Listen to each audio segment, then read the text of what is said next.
Et toi, tu crois que ton stress c'est juste un petit prix à payer pour réussir?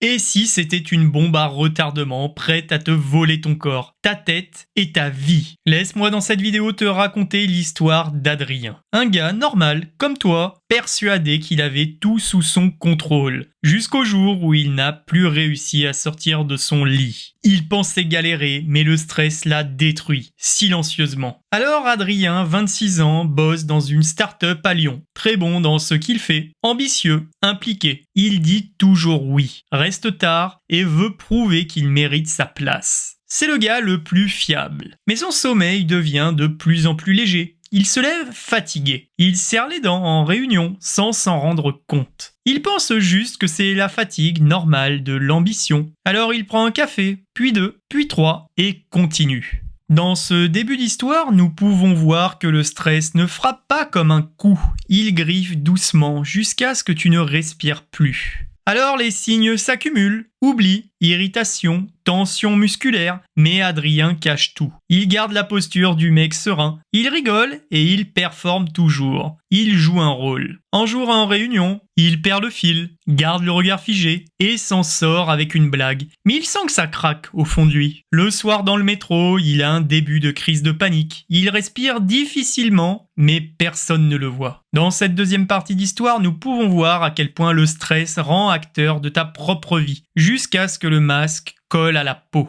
Et là, il se réveille le lendemain matin et n'arrive plus à se lever, littéralement. Alors non pas par flemme, mais par épuisement. Son corps est figé, son esprit vide. Adrien appelle sa mère en larmes. Il dit juste « Je crois que je suis en train de craquer ». Et là, médecin, arrêt de travail, diagnostic, surmenage mental sévère. Adrien a honte, lui si fort, mis KO par quelque chose d'invisible. Et oui, le stress ignoré devient une tempête interne. Un jour ou l'autre, il renverse tout.